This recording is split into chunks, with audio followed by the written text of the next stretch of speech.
paano po yung kayo nagawa yung utang na ano? Binalak nyo na po kasi ako sa FB. Ano yung utang niya? Bali agent po ako sa scatter. Bakit naman po ganun ginawa nyo, sir? Binalak nyo ako sa FB. Bakit magkano ba utang niya? Nasa 1 million po yung pinatalo niya eh. Million po yung pinatalo niya eh. Ano ginawa mo sa isang milyon?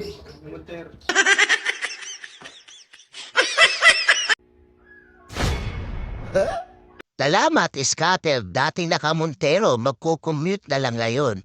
Grabe ka, Coco. Ang laki ng kinuha sa'yo. 1 million? Pati si Madam nagulat. Kaya samahan niyo ako hanggang dulo. Let's go! Mukhang panalo na naman si Coco. Nakikita niyo ba yun? Mukhang may handaan. Pero mamaya na yan. Paano po yung kayo nagawa yung utang na ano? Binalak nyo na po kasi ako sa FB. Asawa niyo po ba? Bali ma'am, naka-face mask na kayo. May sakit eh. Bali ma'am kasi may nagawang kasalanan si sir po. Kasi binalak niya po ako sa FB eh. Ano yung utang niya? Bali agent po ako sa scatter. Scatter. Opo. Oh. Bali agent po ako sa scatter ngayon. Kauwi lang po pala ni sir. May nakapagtimbre nga po pala rito. Nandito na nga daw si sir. Kakilala pala si sir. Ngayon, sinadya ko na, sinuprise ko na si sir. Bakit naman po ganun ginawa niyo, sir? Binalak niyo ako sa FB. Bakit magkano ba utang niya? Nasa 1 million po yung pinatalo niya eh. Ay, di mo una. Isang kukunin, isang milyon. Ano ginawa mo sa isang milyon? Ayun po, ayun nga, sinanla niyo yung Montero. Kaso sir, paano ginawa niyo? Binalak niyo ako sa FB. Parang hindi naman po yata tama yung block niyo ako sa FB. Araw tinalo yung isang milyon. Nakita mo ang naglalaro ng batit. Loko pala. Hindi, paano kasi ang kulit mo, pre?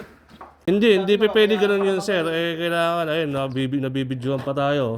Kung kaya may ebidensya po sila, may ebidensya din po ako na pinatalo niyo yung sakyan niyo, sir. Kung paano gagawin? Kailangan niyo magbayad ng 1 milyon? Hindi ko sabihin, magbabayad ng 1 milyon tapos kukunin mo pa yung Montero. Alin po sa dalawa kasi sinanla niya po yun eh. Kung mabibigay niya po ang cash ng 1 million po, wala man po problema. Magbayad ka na lang. Hindi niyo po ba alam? Hindi.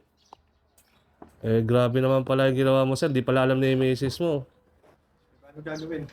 Atakin niyo na lang yung Montero. Ano po ba meron ngayon dito, ma'am? Handaan. Handa. Paano kaya yun, sir? Para pag-uusap natin na yun, sir? Babayaran na lang natin. Pag babayad mo, atakin niyo na lang yung Montero. Yung Asan po ba yung Montero niya? Ayun po. Kasi, Pinamit ko, 1 milyon. Tinatalo mo sa scatter. hindi niyo po ba alam? Talo nga, kita nung nanalo. Bakit niyo kasi sinikreto kay ma'am na ganun ginawa niyo po? Hindi niya man kasi alam. Kasi yung Montero na yan, sa akin kasi nakapangalan. Kaya nasa... Ayun nga yung huling usap natin na yung Montero kukunin na lang kaso binalak mo ako. Ayun ngayon, may nakapagtimbre sa akin. Nandito ka na nga doon sa Pilipinas. Kaya agad-agad ako pumunta. Kasi. Sabi ko, magbabayad ako, pumunta ka pa dito. Hindi, huwag na lang sa police. Ano na lang. Tapos kasulatan na lang. Sa Bayad, ganun. Sa barangay. Hindi pwede dumalik ka sa barangay. sa barangay na lang tayo mag-uusap, sir. Sampung barangay yun. Hindi ko nga alam, sa mga barangay din eh. Pero sabi niyo, fully paid po yung Montero niyo, ah. Fully paid po yan. Hanggang saan ba kayo, kuya? Ano po? Hanggang saan kayo? Taga Manila pa po eh. Manila ba nga? Malayo na tayo. Inutakan mo. Inutakan mo. Oh, parang inutakan mo na ako na sir noon eh. Gagawin natin. Kasi nagpapautang kayo ng 1 milyon. Sabi niya po, babayaran niya po eh.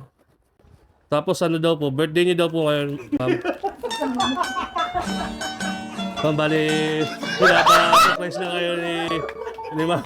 You'd always ask me those words I say and telling me what it means to me.